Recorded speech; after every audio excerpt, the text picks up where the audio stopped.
இயேசு கிறிஸ்துவின் நாமத்தினாலே இந்த இரவு வேளையிலே உங்களை அன்போடு கூட வாழ்த்துகிறேன்.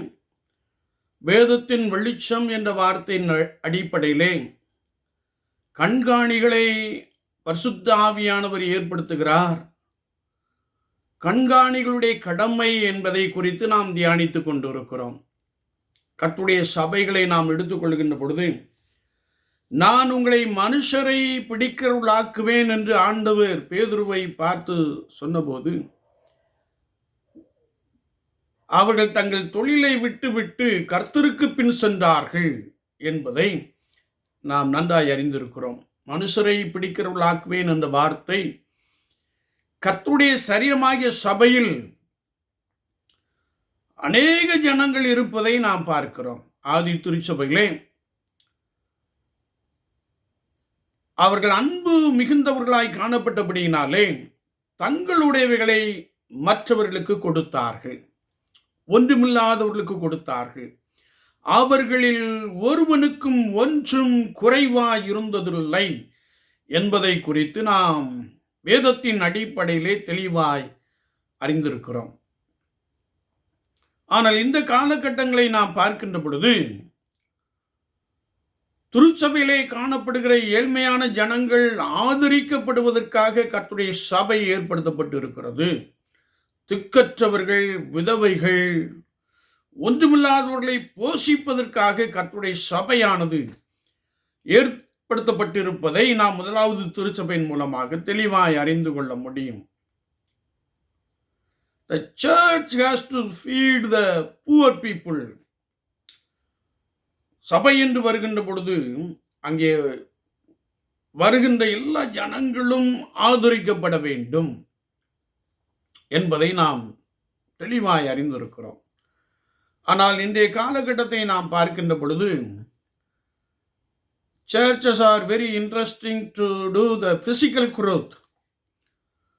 ஷாப்பிங் மால், பாரிஸ் ஹால், இன்னும் பிசிக்கல் குரோத்தில் இன்னும் அநேக காரியங்களை நாம் அதில் சேர்த்து கொள்ள முடியும். ஆனால் ஸ்பிரிச்சுவல் குரோத் என்று வருகின்ற பொழுது, நான் தேவனுடைய ராஜ்யத்திற்கு அடுத்த காரியங்களை செயல்படுத்துவதிலே நம்மில் அநேக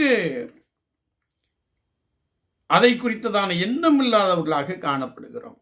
ஒரு பாஸ்டருடைய கடமை என்னவென்றால், வசதிப்படுத்தப்பட்ட அல்லது ஆண்டவரால் ஆசீர்வதிக்கப்பட்டிருக்கிற மக்களிடமிருந்து ஒன்றுமில்லாதவர்களுக்கு வாங்கி கொடுக்கிற வேலை.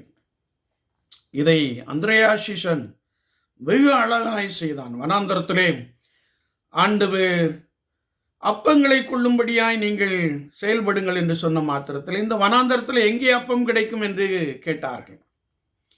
அது கால்குலேஷன் போட்டுட்டாங்க. 200 பணத்திற்கு வாங்கினாலும் போதாதே என்றார்கள். ஆனால் அந்திரேயா சீஷன் ஒரு சிறு பையனிடத்தில் இருந்த 5 அப்பங்களையும் 2 மீன்களையும் வாங்கி இயேசுவின் கரத்திலே கொடுத்தார். ஆண்டவர் அதை ஆசீர்வதித்தார். 5000 புருஷர்கள் மாத்திரம் சாப்பிட்டார்கள். 5000 புருஷருக்கும் அதிகமானோர் சாப்பிட்டார்கள். புருஷர் என்று சொல்லுகின்ற பொழுது மனைவி, பிள்ளைகள் என்று சொல்லி கிட்டத்தட்ட ஒரு 20,000 பேர் சாப்பிட்டிருக்கக்கூடும் என்பதை நாம் நன்றாய் அறிந்திருக்க முடியும். அப்படி என்றால் ஒரு பாஸ்டருடைய பிரதான கடமை என்னவென்றால், ஒன்றுமில்லாதவர்களை இருக்கிறவர்களை கொண்டு போஷிப்பது கடமை என்பதை பரிசுத்த வேதாகமத்தின் மூலமாக நாம் தெளிவாய் அறிந்து கொள்ள முடியும். என்னை கேட்டுக்கொண்டு இருக்கிற ஊழியம் செய்கிற சகோதரனே, சகோதரியே, நம்முடைய வாழ்க்கையிலே நாம் ஆதி திருச்சபையை போன்று செயல்பட்டு கொண்டு இருக்கிறோமா? சற்று நம்மை ஆராய்ந்து பார்ப்போம். திக்கற்றவர்கள், விதவைகள், அனாதைகள், ஏழைகள், ஒன்றுமில்லாதவர்களை நாம் ஆதரிக்கிற ஒரு கர்த்தருடைய ஜனமாய், கர்த்தருடைய சபையாய் காணப்படுகிறோமா? சற்று நம்மை ஆராய்ந்து பார்ப்போம். ஒருவேளை நீங்கள் ஆதரிக்கிறோம் என்று சொல்லலாம், வருஷத்துக்கு ஒரு முறை கிறிஸ்மஸ், நியூ இயர்ல. அதல்ல. ஏழைகளுடைய தேவைகள் சந்திக்கப்பட வேண்டும். அதை நாம் செய்கின்ற பொழுது சமதர்ம சமுதாயத்தை நாம் காண முடியும். ஏற்றத்தாழ்வு இல்லாத ஒரு சமுதாயத்தை நாம் காண முடியும். இதை குறித்து தான் அப்போஸ்தலனாகிய பரிசுத்த பவுல் சொல்லுகிறார், இப்பொழுது உங்கள் செல்வம் அவர்கள் வறுமைக்கு உதவுவதாக என்று சொல்லுகிறார். அது மாத்திரமல்ல, சமநிலை பிரமாணம் என்று சொல்லுகிறார்.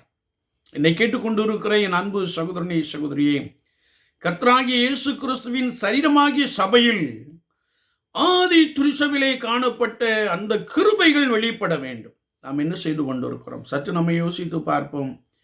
சற்று நாம் நம்முடைய பணிகளை குறித்து நிதானமாக யோசித்து பார்ப்போம். வேதத்தின் அடிப்படையிலே நாம் செயல்படுவோம். அநேகர் கிறிஸ்துவுக்குள்ளே பலன் கொள்ளுவார்கள். அநேகர் கிறிஸ்துவுக்குள்ளே மகிழ்ச்சி அடைவார்கள்.